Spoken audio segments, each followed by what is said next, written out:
Hi and welcome to lesson number 4 of section number 12।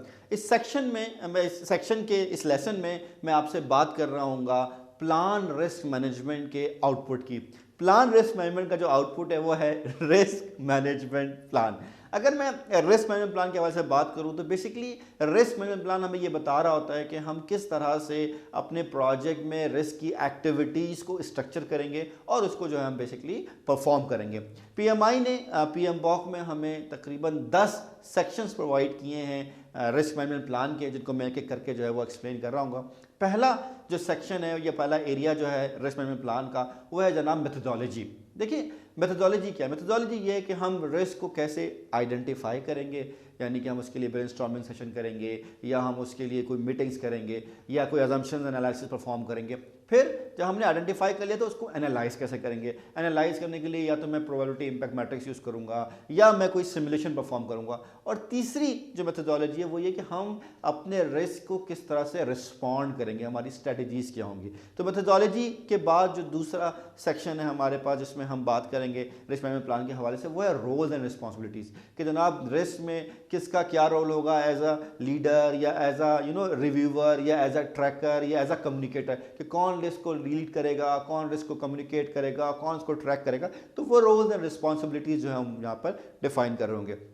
जो तीसरा section है हमारे पास वो है जनाब बजटिंग का। बजटिंग का मतलब ये है कि जनाब हम रिस्क मैनेजमेंट के लिए क्या कॉस्ट रख रहे हैं या स्पेशली हम कंटेजेंसी कितनी रख रहे हैं। जनरली जब मैं लोगों से बात करता हूँ या मल्टीपल एरियाज में मेरी बात होती है तो लोग कहते हैं जी हमने 5% रख ली है या 10% रख ली है। या रिसेंटली मैं अभी एक बोर्ड मीटिंग में था, मैं प्रेजेंटेशन दे रहा था तो उन्होंने कहा जी हमने डिसाइड किया कि जी जीरो कंटीजेंसी में हम काम करेंगे। एंड आई वुड से कि zero contingency is not a right approach. In fact जब मैं ऑक्सफोर्ड में गया और हमने रिस्क मैनेजमेंट की बात की तो हमें एक बड़ा इंटरेस्टिंग उन्होंने जो है पूरा रिसर्च करके बताया कि जो हमारे पास इंपॉर्टेंट मैं बता रहा हूँ, जो हमारे पास एनर्जी प्रोजेक्ट्स हैं उसका एवरेज कॉस्ट ओवर रन जो है वो 36% है। जो डैम्स हैं, ठीक है, जो बिलियंस ऑफ डॉलर के डैम्स बनते हैं उसका एवरेज कॉस्ट ओवर रन 90% है। और मज़े की बात यह है कि जो हमारे पास आईटी प्रोजेक्ट्स हैं उसका एवरेज कॉस्ट ओवर रन 107% है। तो अभी कह ही नहीं सकते कि जी ज़ीरो जो है कंटीजेंसी है, ठीक है। फिर हमारे पास जो इसका फोर्थ सेक्शन है वो है टाइमिंग, कि हम कब कब रिस्क को मॉनिटर कर रहे होंगे या कब कब हम उसको जो है वो रिव्यू कर रहे होंगे। देन हम बात करते हैं फिफ्थ की, वो है रिस्क की कैटेगरीज। जनाब रिस्क को हम जब असेस करेंगे या आइडेंटिफाई करेंगे या हम देखेंगे रिस्क के सोर्सेज क्या हैं तो हम दो तरीक़ों से देख सकते हैं। या तो हम रिस्क ब्रेकडाउन स्ट्रक्चर को देख लें जो पीएमआई ने 2004 की पीएमबॉक्स से इंट्रोड्यूस कराया था, जिसमें हम कह सकते हैं जनाब रिस्क के क्या सोर्सेज होते हैं कि जनाब का टेक्निकल रिस्क हो सकता है, फाइनेंशियल रिस्क हो सकता है, एनवायरमेंटल रिस्क हो सकता है, ह्यूमन रिसोर्स का रिस्क हो सकता है। तो हम किसी भी प्रोजेक्ट के रिस्क को उसकी सोर्स से भी आइडेंटिफाई कर सकते हैं या हम किसी भी प्रोजेक्ट के रिस्क को उसके एरिया से भी आइडेंटिफाई कर सकते हैं by utilising the work breakdown structure.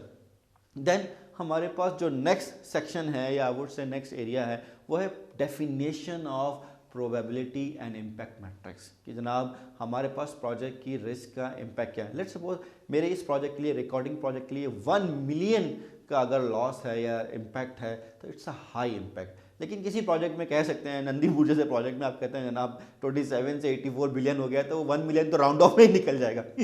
तो आपने कहा कि जनाब प्रोजेक्ट की डेफिनेशन क्या है इम्पैक्ट की, या कहते हैं जनाब अगर एक प्रोजेक्ट में कोई रिस्क है जिसका चांस है 30% आने का, 40% आने का, तो आप कहते हैं यार ठीक है। लेकिन अगर आप कहते हैं नहीं यार 75% है, 80% है तो ये मेरे लिए बड़ा क्रिटिकल है। तो डेफिनेशन ऑफ प्रोबेबिलिटी और इम्पैक्ट क्या है। इसी तरह जो नेक्स्ट हमारे पास का सेक्शन है वो है प्रोबेबिलिटी इम्पैक्ट मैट्रिक्स, जिसमें हम डिफाइन करते हैं कि जनाब ये हमारे रिस्क लाइक्लीहुड वैल्यूज़ हैं और इसके ज़रिए जो है हम उसको देख लेंगे। मैंने एक पिक्चर भी आपके लिए यहाँ पर एक उसके मैट्रिक्स की जो है वो डिस्प्ले की है।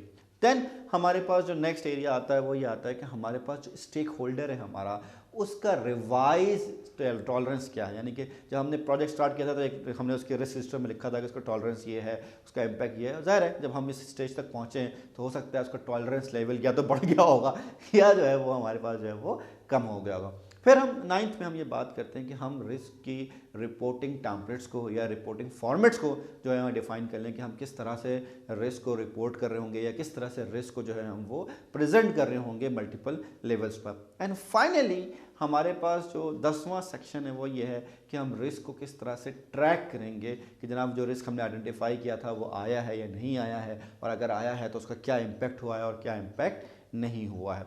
तो इन जनरल जो हमारे पास प्लान रिस्क मैनेजमेंट का आउटपुट है वो क्या है, रिस्क मैनेजमेंट प्लान, जो हमें 10 सेक्शन दे रहा है। कौन कौन से, मेथडोलॉजी हमें बता रहा है, रोल्स एंड रिस्पॉन्सिबिलिटीज़ हमसे लिखवा रहा है, हमें बजटिंग बता रहा है कि जी बजटिंग डिफाइन करें प्रोजेक्ट के रिस्क के लिए, टाइमिंग्स क्या क्या होंगी प्रोजेक्ट को रिव्यू करने के लिए, रिस्क के रिव्यू करने के लिए, रिस्क की कैटेगरीज क्या हैं, इसके सोर्सेज क्या हैं, बेसिकली प्रोबेबिलिटी इंपैक्ट मैट्रिक्स की डेफिनेशन क्या है, प्रोबेबिलिटी इंपैक्ट मैट्रिक्स है क्या जो आप यूज़ करेंगे, रिवाइज स्टेक होल्डर टॉलरेंस क्या है आपके पास, रिपोर्टिंग फॉर्मेट कौन सा यूज़ करेंगे और ट्रैक कैसे करेंगे। So that is all about the plan risk management process. Thank you.